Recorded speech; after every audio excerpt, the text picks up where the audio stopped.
ರಕ್ತ ಕೆಡುವುದರಿಂದ ಬರುವ ಅನಾರೋಗ್ಯ ಸಮಸ್ಯೆಗಳು, ನಿವಾರಣಾ ಉಪಾಯಗಳು ಮತ್ತು ಆಯುರ್ವೇದದ ಚಿಕಿತ್ಸೆ. ಮಾನವನ ದೇಹವನ್ನ ಆರೋಗ್ಯವಾಗಿಡುವಲ್ಲಿ ರಕ್ತ ಪರಿಚಲನೆಯು ನಿರ್ಣಾಯಕ ಪಾತ್ರವನ್ನ ವಹಿಸುತ್ತದೆ. ಏಕೆಂದರೆ ಎಲ್ಲಾ ಪ್ರಮುಖ ಪೋಷಕಾಂಶಗಳು ರಕ್ತದ ಮಾಧ್ಯಮದ ಮೂಲಕ ಇಡೀ ಮಾನವ ದೇಹವನ್ನ ತಲುಪುತ್ತದೆ. ದೇಹದ ಎಲ್ಲಾ ಭಾಗಗಳು ಅತ್ಯುತ್ತಮವಾಗಿ ಕಾರ್ಯನಿರ್ವಹಿಸಲು ಸಹಾಯ ಮಾಡಲು ಸರಿಯಾದ ಆರೋಗ್ಯಕರ ರಕ್ತ ಪರಿಚಲನೆಯೂ ಸಹ ಮುಖ್ಯವಾಗಿದೆ. ಅಶುದ್ಧ ರಕ್ತವು ರೋಗಗಳು ಉಂಟಾಗಲು ಮತ್ತು ಉಲ್ಬಣಗೊಳ್ಳಲು ಮುಖ್ಯವಾದ ಕಾರಣವಾಗಿದೆ. ಆದ್ದರಿಂದ ನಮ್ಮ ರಕ್ತವನ್ನ ಅಶುದ್ಧವಾಗಿಸುವ ಸಂಭವನೀಯ ಕಾರಣಗಳು ಮತ್ತು ಅಶುದ್ಧ ರಕ್ತ ಉಂಟು ಮಾಡುವ ರೋಗಗಳು ಏನೆಂದು ತಿಳಿದುಕೊಳ್ಳುವುದು ಅತ್ಯಗತ್ಯ. ಇದರಿಂದ ನಾವು ನಮ್ಮ ದೇಹದಲ್ಲಿ ಆರೋಗ್ಯಕರ ರಕ್ತ ಪರಿಚಲನೆಯನ್ನ ಕಾಪಾಡಿಕೊಳ್ಳಲು ಅಗತ್ಯ ಜೀವನ ಶೈಲಿಯನ್ನ ಬದಲಾಯಿಸಬಹುದು. ಅಶುದ್ಧ ರಕ್ತವನ್ನ ವಿಷಕಾರಿ ರಕ್ತ ಎಂದು ಕರೆಯಲಾಗುತ್ತೆ, ಏಕೆಂದರೆ ಅದು ನಮ್ಮ ದೇಹಕ್ಕೆ ಬಹಳಷ್ಟು ಹಾನಿಯನ್ನ ಮಾಡುತ್ತೆ. ಆಧುನಿಕ ಜೀವನ ಶೈಲಿ ಪದ್ಧತಿಗಳು ನಮ್ಮ ಆಹಾರ ಪದ್ಧತಿಯಲ್ಲಿ ಅಗಾಧವಾದ ಬದಲಾವಣೆಯನ್ನು ತಂದಿವೆ ಮತ್ತು ಇದು ಹೆಚ್ಚಿದ ಪರಿಸರ ಮಾಲಿನ್ಯದೊಂದಿಗೆ ನಮ್ಮ ದೇಹ ಮತ್ತು ಚರ್ಮದ ಮೇಲೆ ಹಾನಿಯನ್ನುಂಟು ಮಾಡಿದೆ. ನಾವು ಉಸಿರಾಡುವ ಗಾಳಿ, ನಾವು ಸೇವಿಸುವ ಆಹಾರ ಮತ್ತು ನಾವು ಕುಡಿಯುವ ನೀರು ಎಲ್ಲವೂ ಕಲುಷಿತಗೊಂಡಿವೆ ಮತ್ತು ಅವು ವಿಷಕಾರಿ ಅಂಶಗಳ ಶೇಖರಣೆಗೆ ಕಾರಣವಾಗುತ್ತವೆ. ಅಂತಿಮವಾಗಿ ನಮ್ಮ ರಕ್ತದ ಶುದ್ಧತೆಯನ್ನ ಹಾಳು ಮಾಡುತ್ತವೆ. ರಕ್ತದಲ್ಲಿ ಅಶುದ್ಧತೆಗೆ ಕಾರಣಗಳು: ಅನುಚಿತ ಆಹಾರ, ಪರಿಸರ ಮಾಲಿನ್ಯ, ಅನಿಯಮಿತ ಕೆಲಸದ ಸಮಯ ಮತ್ತು ತಡರಾತ್ರಿಯ ಭೋಜನ, ಜಂಕ್ ಫುಡ್ಗೆ ಚಟ, ಕಡಿಮೆ ನೀರು ಕುಡಿಯುವುದು, ನಿದ್ರಾಹೀನತೆ, ಬೊಜ್ಜು, ಒತ್ತಡ, ಹಾರ್ಮೋನ್ ಬದಲಾವಣೆಗಳು, ಜೀವನ ಶೈಲಿ ರೋಗಗಳಾದ ಅಜೀರ್ಣ, ಮಧುಮೇಹ ಮತ್ತು ರಕ್ತದೊತ್ತಡ ರೀತಿಯ ಸಮಸ್ಯೆಗಳು.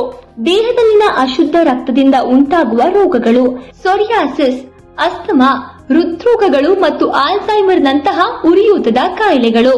ಕಳಪೆ ಜೀರ್ಣಕ್ರಿಯೆ, ಹುಣ್ಣುಗಳು, ಮಲಬದ್ಧತೆ ಮತ್ತು ಡೈವರ್ಟಿಕುಲೈಟಿಸ್ ಮತ್ತು ಮೂಲವ್ಯಾಧಿಗಳಂತಹ ಇತರ ಕಾಯಿಲೆಗಳಂತಹ ಜಠರ ಗರುಳಿನ ತೊಡಕುಗಳು. ಮಹಿಳೆಯರು ಹಾರ್ಮೋನಿನ ಬದಲಾವಣೆಗಳು, ಪಿಎಂಎಸ್, ಭಾರಿ ರಕ್ತಸ್ರಾವ, ಸೆಳೆತ, ಮೂಡ್ ಸ್ವಿಂಗ್ಸ್ ಇತ್ಯಾದಿ ಋತುಸ್ರಾವದ ಸಮಸ್ಯೆಗಳನ್ನು ಅನುಭವಿಸಬಹುದು ಮತ್ತು ಪುರುಷರು ಕಡಿಮೆ ವೀರ್ಯದ ಸಮಸ್ಯೆಯನ್ನ ಅನುಭವಿಸಬಹುದು.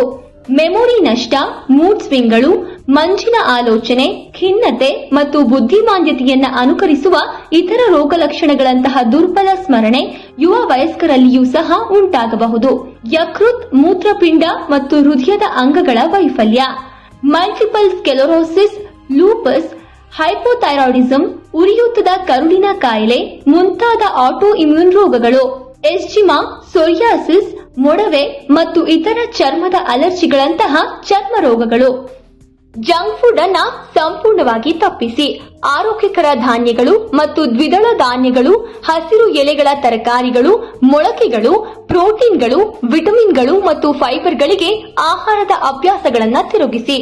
ಧೂಮಪಾನ ಮತ್ತು ಮದ್ಯಪಾನವನ್ನ ತ್ಯಜಿಸಿ ಮತ್ತು ನಿಮ್ಮ ಕೆಫೇನ್ ಸೇವನೆಯನ್ನ ಮಿತಿಗೊಳಿಸಿ. ಕನಿಷ್ಠ 30 ನಿಮಿಷಗಳ ವೇಗದ ನಡಿಗೆ, ಓಟ ಅಥವಾ ನೀವು ಇಷ್ಟಪಡುವ ಕ್ರೀಡೆಯನ್ನ ಅಭ್ಯಾಸ ಮಾಡಿಕೊಳ್ಳಿ. ನಿಮ್ಮ ಒತ್ತಡದ ಮಟ್ಟವನ್ನ ಕಡಿಮೆ ಮಾಡಲು ಯೋಗ ಮತ್ತು ಧ್ಯಾನವನ್ನ ಅಭ್ಯಾಸ ಮಾಡಿ. ದೇಹದಲ್ಲಿ ರಕ್ತ ಪರಿಚಲನೆ ಸುಧಾರಿಸಲು ಯೋಗವು ವಿಶೇಷವಾಗಿ ಪ್ರಯೋಜನಕಾರಿಯಾಗಿದೆ. ನಿಮ್ಮ ರಕ್ತ ಪರಿಚಲನಾ ವ್ಯವಸ್ಥೆಯು ಆರೋಗ್ಯಕರವಾಗಿದ್ದಾಗ ಅದು ದೇಹದ ಎಲ್ಲಾ ಭಾಗಗಳನ್ನ ತಲುಪಲು ಶುದ್ಧ ರಕ್ತವನ್ನ ಸಹಾಯ ಮಾಡುತ್ತದೆ. ಬೆಳ್ಳುಳ್ಳಿ, ನಿಂಬೆ, ಬೇವು, ತುಳಸಿ, ಅರಿಶಿನ ಮತ್ತು ಆಮ್ಲ, ಭಾರತೀಯ ನೆಲ್ಲಿಕಾಯಿ ನಂತಹ ರಕ್ತ ಶುದ್ಧೀಕರಣಕ್ಕೆ ಸಹಾಯ ಮಾಡುವ ಕೆಲವು ನೈಸರ್ಗಿಕ ಪರಿಹಾರಗಳನ್ನ ನಿಮ್ಮ ದೈನಂದಿನ ಆಹಾರದಲ್ಲಿ ಸೇರಿಸಿಕೊಳ್ಳುವುದನ್ನು ಖಚಿತಪಡಿಸಿಕೊಳ್ಳಿ. ಆಯುರ್ವೇದವು ಸಾವಿರಾರು ವರ್ಷಗಳಿಂದ ರಕ್ತವನ್ನ ಶುದ್ಧೀಕರಿಸಲು ಪರಿಪೂರ್ಣ ದೃಷ್ಟಿ ಮತ್ತು ಪರಿಹಾರವನ್ನ ಹೊಂದಿದೆ. ನಮ್ಮ ಪ್ರಕೃತಿಯಲ್ಲಿ ರಕ್ತವನ್ನ ಶುದ್ಧೀಕರಿಸುವ ಮತ್ತು ವಿಷವನ್ನ ತೆಗೆದುಹಾಕುವ ಮತ್ತು ದೇಹವನ್ನ ಪರಿಣಾಮಕಾರಿಯಾಗಿ ಪುನರ್ಜೀವನಗೊಳಿಸುವ ಹಲವಾರು ಆಯುರ್ವೇದ ಗಿಡಮೂಲಿಕೆಗಳಿವೆ. ಆ ಗಿಡಮೂಲಿಕೆಗಳನ್ನ ಒಂದೊಂದಾಗಿ ಚರ್ಚಿಸೋಣ.